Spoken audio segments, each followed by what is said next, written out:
Imagina a seguinte situação.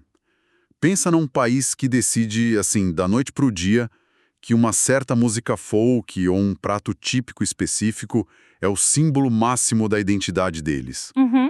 Tipo, nos livros de história parece que aquele símbolo sempre esteve lá, né?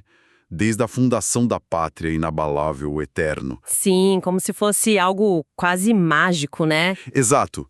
Mas aí, se a gente pegar uma lupa e olhar para os arquivos, descobre que esse símbolo ancestral foi desenhado numa sala de reuniões, sabe? Algumas décadas atrás, puramente para unificar uma população dividida antes de um grande conflito, por exemplo. É a velha história, né? As identidades nacionais, na maioria das vezes, elas não nascem organicamente, elas são fabricadas. E entender como essa fábrica funciona é, tipo, talvez uma das habilidades mais raras e valiosas que alguém pode ter hoje em dia. E é por isso que a gente está aqui. Sejam muito bem-vindos a mais um Mergulho Profundo. Eu estou super animado para a nossa análise de hoje. Eu também estou bem animada.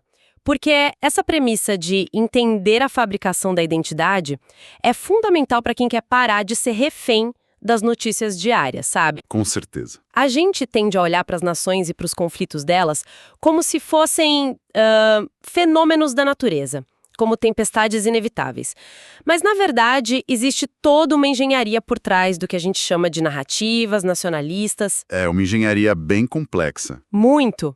E o que a gente vai analisar hoje é exatamente um roteiro de como aprender a desmontar essa engenharia. Perfeito. E o material do nosso mergulho de hoje, olha só, não é um livro, tá? Ou um artigo acadêmico tradicional. Nós temos em mãos um documento bem curto, mas super denso, focado em educação. É um material interno, né? Isso, é uma comunicação direta.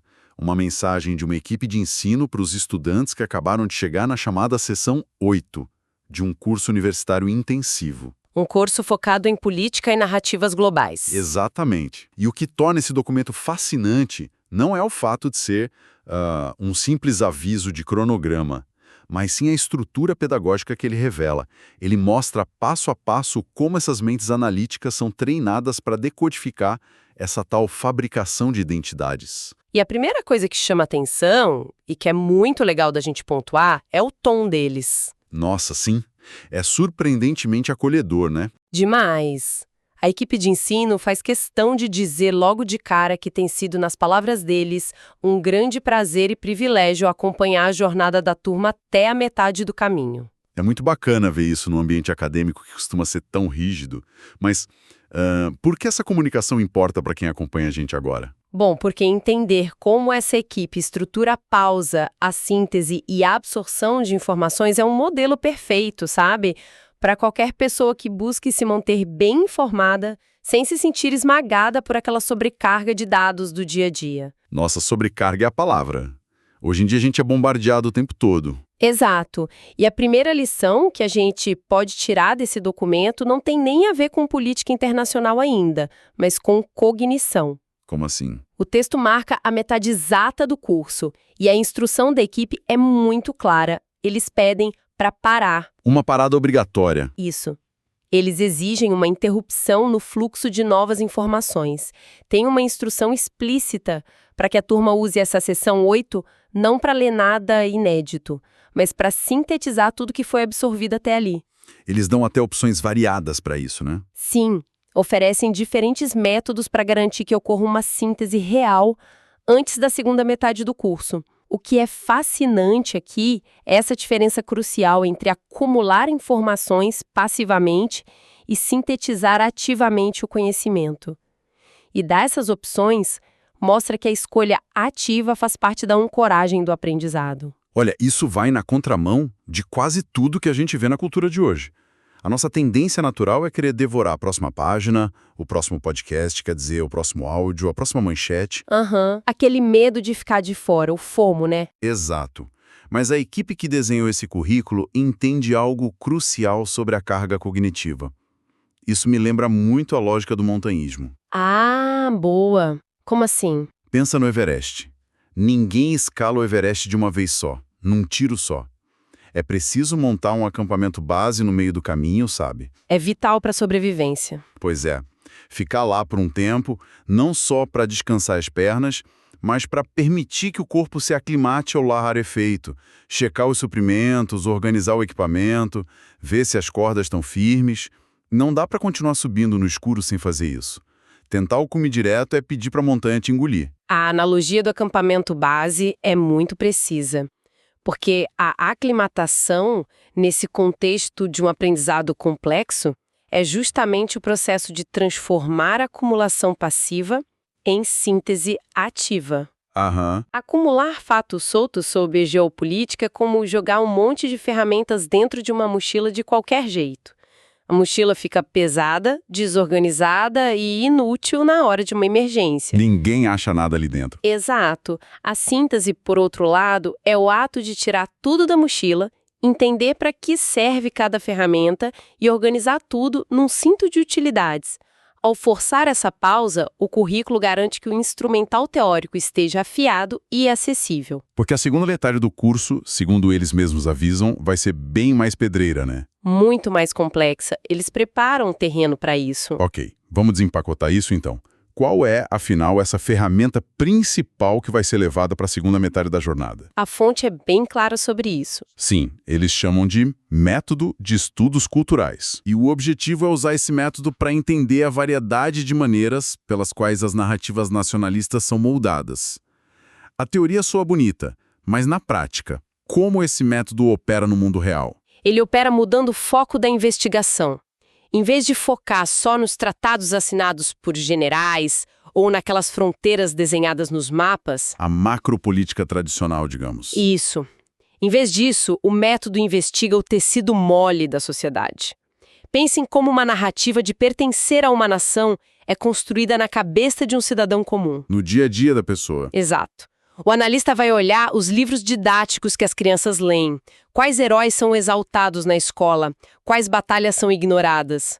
Vai analisar a literatura, os monumentos, o cinema financiado pelo governo. Ou seja, vai procurar aquelas impressões digitais que ficaram na argila da cultura. Perfeita imagem.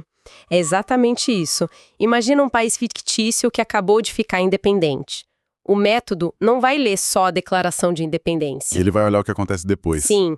Vai observar como o novo governo cria um feriado nacional baseado no mito fundador, ou padroniza um idioma e proíbe dialetos na TV. O analista vê a arquitetura deliberada sendo cimentada para criar lealdade. Mas olha só, eu preciso fazer um papel de advogado do diabo aqui, um pushback rápido. Manda. A gente vê tantas notícias prontas todos os dias, conflitos rolando agora. Se um país já está em crise hoje, por que a fonte foca em entender as maneiras como as narrativas foram moldadas lá atrás, em vez de estudar apenas a narrativa final em si? A notícia de hoje, o discurso pronto de hoje, não é mais prático lidar com o presente? Essa provocação é excelente, de verdade, e toca no cerne do curso. Porque as narrativas não caem do céu, certo?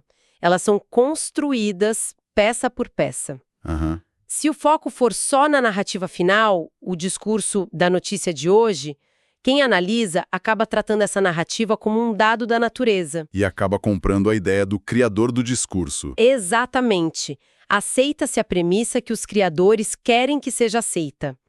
Estudar o molde, entender a maneira como a narrativa é construída, incentiva um pensamento crítico muito mais profundo. É uma estratégia de desarmamento. Desarmamento.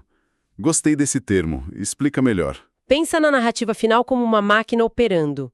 Se você só olha para a máquina funcionando, você pode até descrever o que ela faz, mas você não sabe como desligar ela ou como ela foi montada. Fica refém do funcionamento dela. Exato.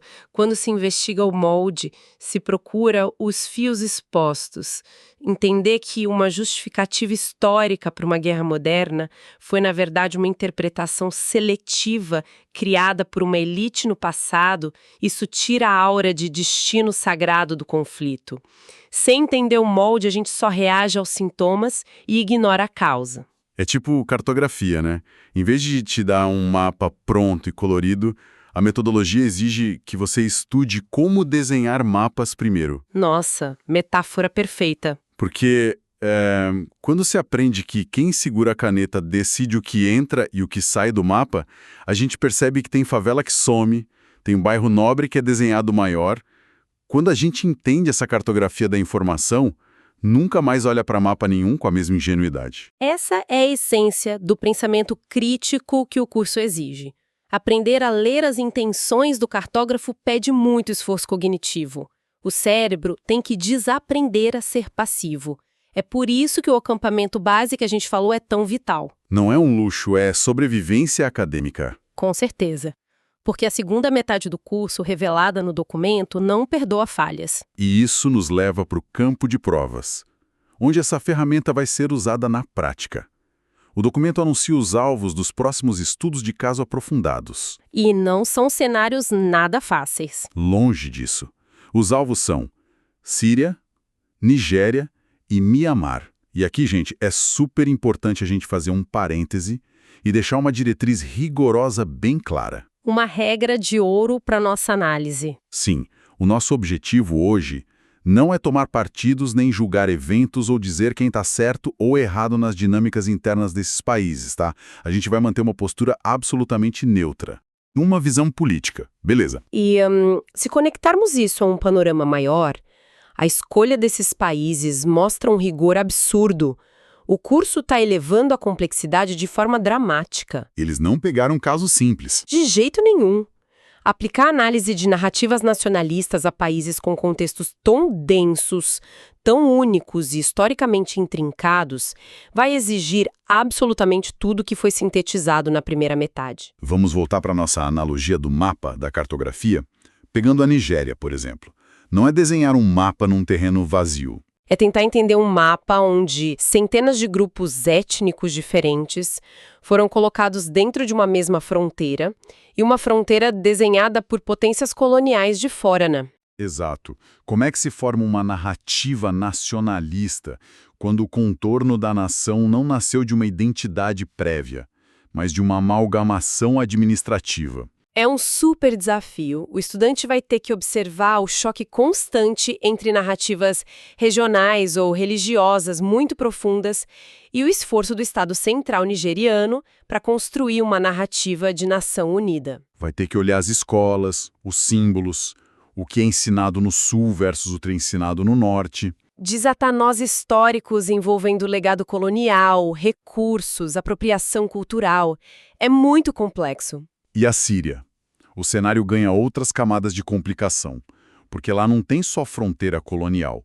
É literalmente o berço de algumas das civilizações mais antigas do mundo. Sim, cruzada por impérios ao longo de milênios. Como o método atua num lugar onde o solo respira tanta história? Na Síria, o passado distante é frequentemente usado como munição para construir narrativas do presente. Nossa, isso é muito forte. Munição identitária. Sim. Grupos diferentes podem puxar o fio da história até a era pré-islâmica ou até o mandato francês, dependendo do que for mais conveniente para validar a própria visão de quem são os donos da identidade síria. E o analista tem que separar a reivindicação política da identidade histórica. Exato. É fascinante ver como as narrativas se sobrepõem no mesmo espaço geográfico. E aí a gente chega em Mianmar, né? O terceiro caso. Um contexto asiático bem denso. Com uma dinâmica onde tem uma narrativa estatal muito forte, centralizada, geralmente associada à maioria étnica, que entra em atrito com dezenas de minorias étnicas distintas na periferia. E muitas delas com suas próprias histórias e línguas. O método aí vai investigar quem é incluído nessa narrativa de pertencimento e principalmente quem é apagado, certo? É a cartografia usada para tornar certos grupos invisíveis no mapa identitário. Mianmar é o exemplo de como a narrativa define na prática a cidadania. Caramba! Agora a estratégia daquela seção 8 faz todo sentido lógico.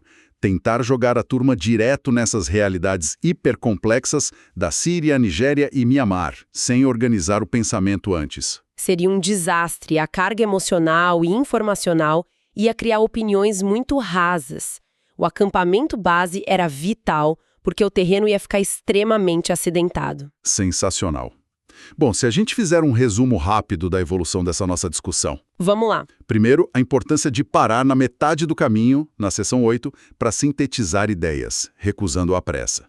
Segundo, o empoderamento de usar esses métodos culturais para dissecar como as narrativas são fabricadas. A engenharia da cartografia. Isso, culminando na coragem acadêmica de aplicar essa ferramenta em estudos de caso tão densos como Síria, Nigéria e Mianmar. E por que isso importa para quem ouve a gente hoje?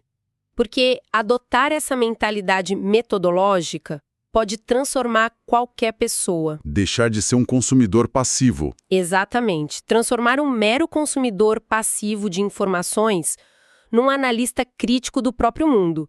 Construir um escudo contra a manipulação. É não terceirizar o nosso pensamento crítico para as manchetes, né? Sem dúvida nenhuma. E, para encerrar, eu queria deixar uma semente intelectual aqui. Algo intrigante que o texto não diz com essas palavras, mas que é o cerne de tudo isso. Opa, adoro sementes plantadas no final. Conta aí. O texto original enfatiza como as narrativas nacionalistas são intencionalmente moldadas. Isso nos deixa com uma reflexão inevitável para o nosso próprio dia a dia. Que reflexão? Se as narrativas à nossa volta são moldadas como argila, quem é que está segurando as ferramentas de moldagem nesse exato momento? E o mais importante, a gente está percebendo as marcas de dedos dessas ferramentas nas notícias que a gente consome todo dia? Nossa, essa imagem das impressões digitais na argila da informação muda completamente a forma de ler as notícias a partir de hoje. É um pensamento muito provocativo.